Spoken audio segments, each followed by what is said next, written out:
Shalom, selamat pagi jemaat Tuhan. Berjumpa kembali dalam doa pagi online. Tuhan tak pernah gagal.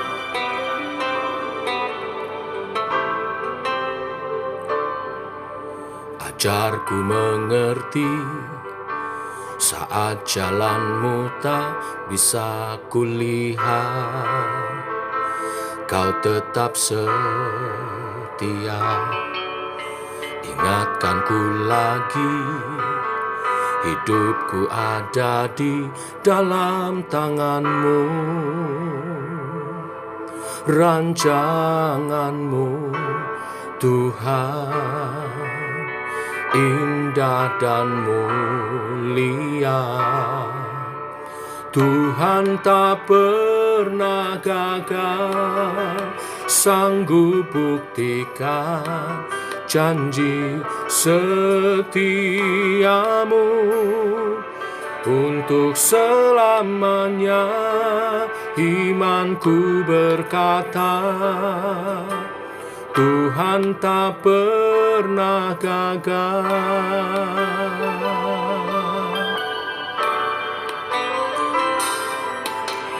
Ajarku mengerti saat jalanmu tak bisa kulihat.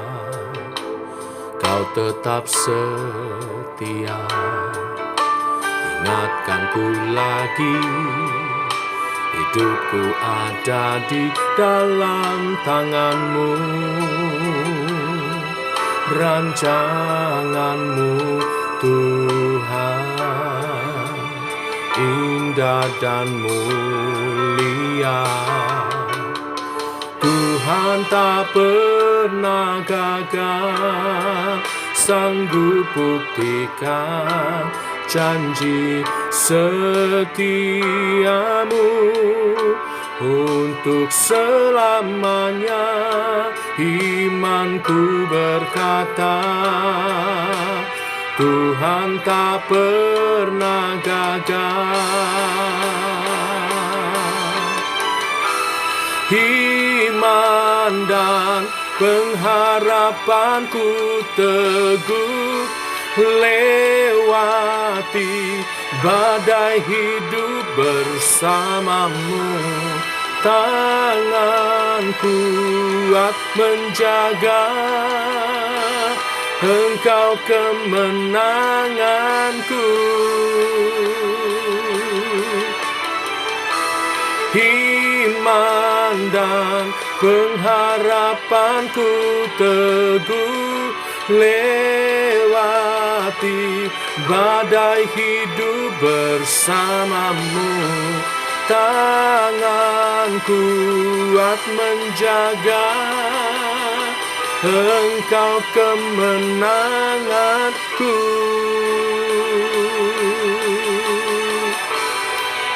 Kami percaya akan janji-janji-Mu Tuhan, akan kebenaran firman-Mu. Kami percaya sebab kasih setia-Mu menjamin kehidupan kami. Haleluya, haleluya.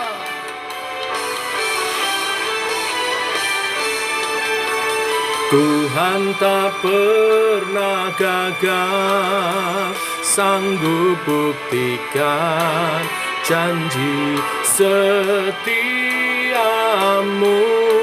untuk selamanya. Imanku berkata, Tuhan tak pernah gagal, sanggup buktikan janji setiamu untuk selamanya. Imanku berkata, Tuhan tak pernah gagal, Tuhan tak pernah gagal. Janji-Mu selamanya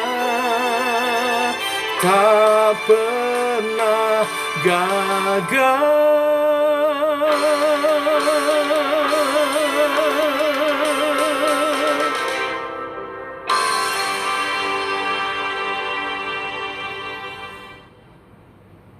Tiba waktunya kami merenungkan firman-Mu. Firman-Mu adalah suluh dan terang bagi jalan kami. Terangi jalan kami Tuhan, supaya kami berjalan dalam kebenaran-kebenaran-Mu dan rancangan-Mu jadi atas hidup kami umat-Mu.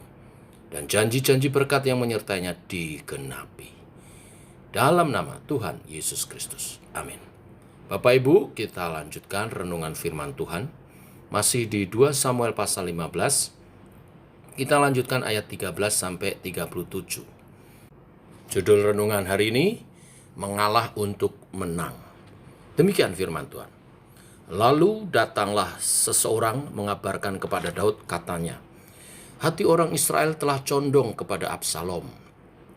Kemudian berbicaralah Daud kepada semua pegawainya yang ada bersama-sama dengan dia di Yerusalem. Bersiaplah, marilah kita melarikan diri, sebab jangan-jangan kita tidak akan luput daripada Absalom.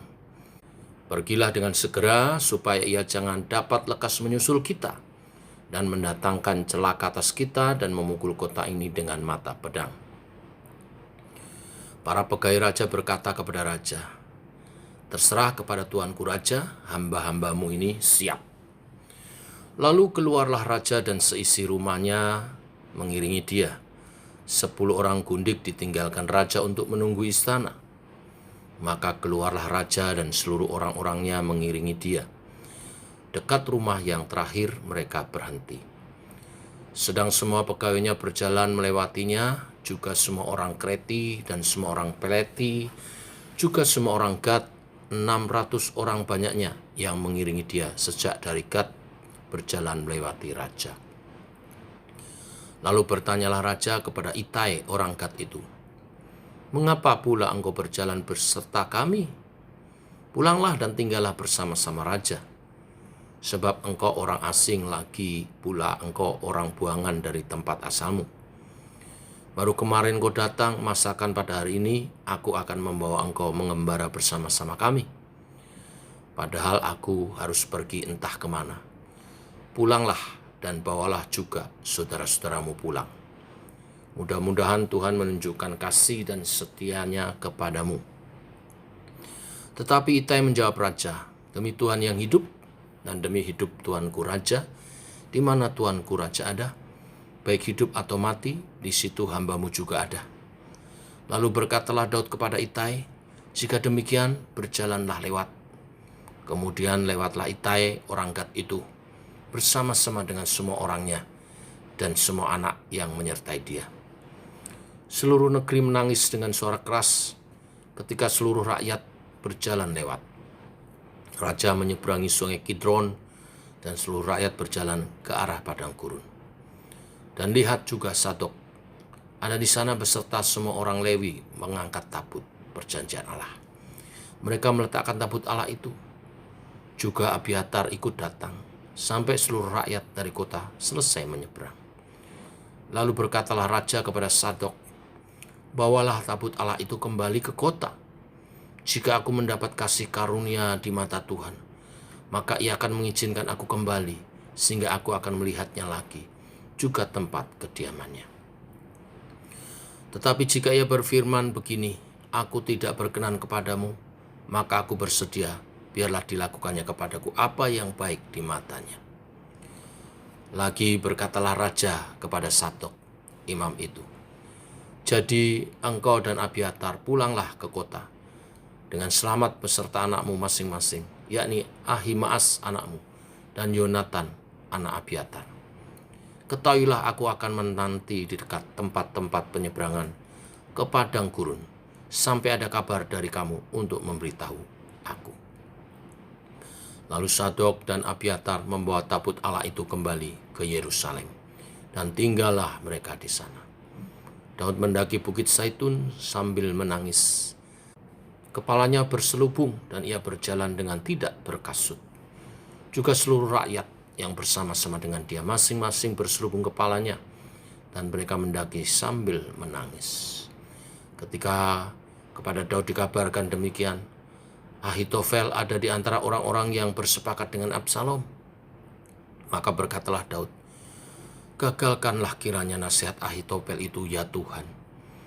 Ketika Daud sampai ke puncak, ke tempat orang sujud menyembah kepada Allah, maka datanglah Husai, orang Arki, mendapatkan dia dengan jubah yang terkoyak dan dengan tanah di atas kepala.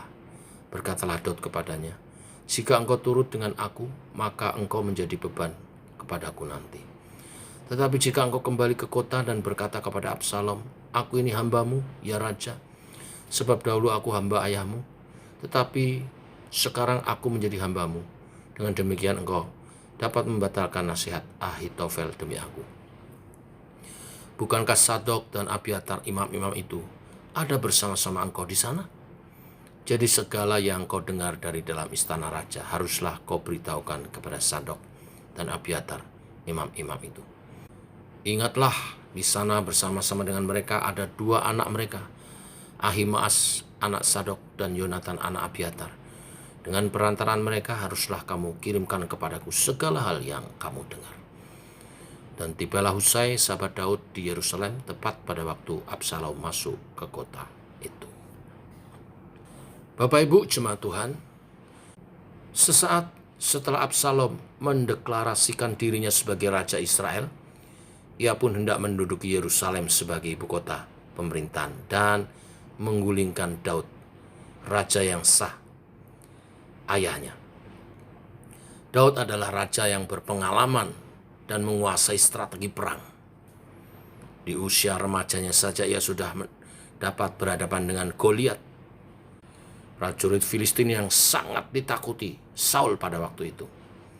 Daud juga adalah orang yang diurapi Tuhan, yang selalu mengedepankan bimbingan Tuhan dalam mengambil langkah penting. Tetapi mengapa menghadapi Absalom, anaknya yang menggulingkan kerajaannya, yang mengkudetanya, dia memilih untuk melarikan diri?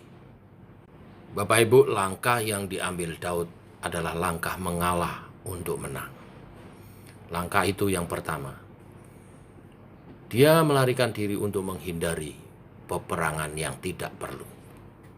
Dalam menghadapi Absalom dan pemimpin-pemimpin yang mendukungnya, Daud tidak mau mengambil resiko pertumpahan darah dan perpecahan di tengah-tengah Israel. Karena hal itu akan menjadi hal yang lebih buruk dalam catatan sejarah. Ia lebih memilih untuk meninggalkan Yerusalem dan mengungsi ketimbang meladeni pertumpahan darah dengan anaknya sendiri dan orang-orangnya sendiri. Sikap Daud ini menunjukkan bahwa Daud cinta damai. Daud tidak mau berperang dengan pihaknya sendiri. Dia lebih memilih untuk mengalah. Yang kedua, sikap Daud mengalah untuk menang juga adalah untuk mengetahui siapa orang-orang yang setia kepadanya. Daud dikhianati anaknya sendiri, dan banyak orang Israel berbalik mendukung Absalom. Bukan hanya kehilangan tahta, nyawa pun terancam. Tetapi sepanjang perjalanan pelariannya, muncul tokoh-tokoh yang tetap setia kepadanya. Dikisahkan tadi bahwa pegawai istana, orang Kreti, orang Pleti, dan orang Gad ada sekitar 600 orang yang mengikuti dia. Dan di antara pegawai raja ada Itai. Siapakah Itai? Itai sebenarnya adalah orang Filistin. Ingat ketika Daud melarikan diri dari Raja Saul yang ingin membunuhnya, ia bersembunyi di Gua Adulam. Di situ ia bertemu dengan 30 orang pelarian dari berbagai bangsa.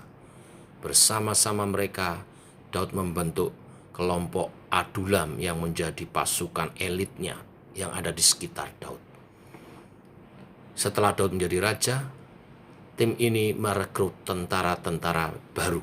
Di antaranya adalah Itai. Ia tidak punya riwayat bersama Daud secara khusus sebenarnya. Tetapi Itai lebih memilih mengikuti Daud. Katanya, demi Tuhan yang hidup dan demi hidup Tuanku Raja, di mana Tuanku Raja ada, di situ hamba-Mu juga ada. Dari sikap Daud mengalah untuk menang, dia melihat siapa-siapa orang yang setia kepadanya. Ini penting Bapak Ibu Saudara sekalian, daripada kita mengeluh, menyalahkan Tuhan atau mengomel, lebih baik memfokuskan diri kepada orang-orang yang tetap setia ada di sisi kita. Merekalah kawan sejati. Saat kita sedang terpuruk, saat kita sedang bermasalah, mereka menunjukkan kesetiaannya. Mereka adalah pertolongan dari Tuhan saat kita membutuhkan. Hargai, sambut mereka. Yang ketiga Bapak Ibu, mengalah untuk menang dilakukan Daud, karena Daud sebenarnya tidak pernah melangkah sendiri. Daud selalu bergantung kepada Tuhan. Daud tidak bertindak sekehendak hati, tetapi ia tetap melibatkan Tuhan di setiap rencana, dan ia berserah kepada kehendaknya. Dikatakan di ayat 25-26, bawalah tabut Allah itu kembali ke kota. Jika aku mendapat kasih karunia di mata Tuhan, maka ia akan mengizinkan aku kembali, sehingga aku akan melihatnya lagi, juga tempat kediamannya. Tetapi jika ia berfirman begini, aku tidak berkenan kepadamu, maka aku bersedia, biarlah dilakukannya kepadaku apa yang baik di matanya.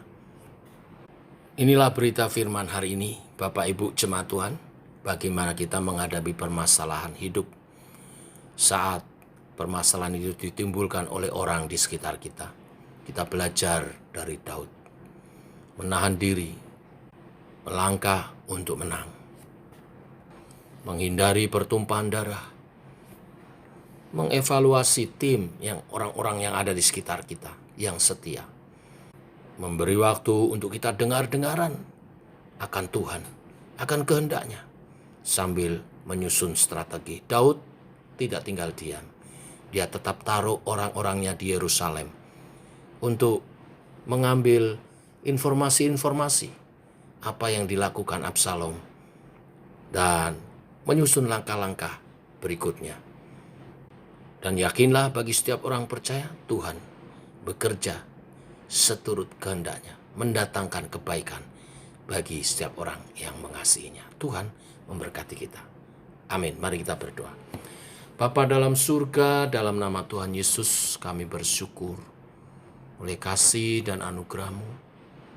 Kembali pagi hari ini Engkau berfirman, mengajar kepada kami bagaimana mengambil langkah-langkah bila kami menghadapi problem dengan orang-orang di sekitar kami. Kami harus belajar dari firman-Mu hari ini, mengedepankan kasih persaudaraan. Ada kalanya kami harus bersikap mengalah untuk menghindari pertengkaran yang tidak perlu, tetapi menyusun langkah-langkah sesuai petunjuk Tuhan untuk menyelesaikan masalah itu. Biarlah kasih Tuhan menjamah setiap hati kami, dan kekuatan dari Allah Roh Kudus menguatkan, mengokohkan kami, sehingga setiap pergumulan yang diizinkan oleh Tuhan menguatkan kami, mendewasakan kami dalam Tuhan, dalam iman percaya. Terima kasih Tuhan untuk kebenaran firman-Mu.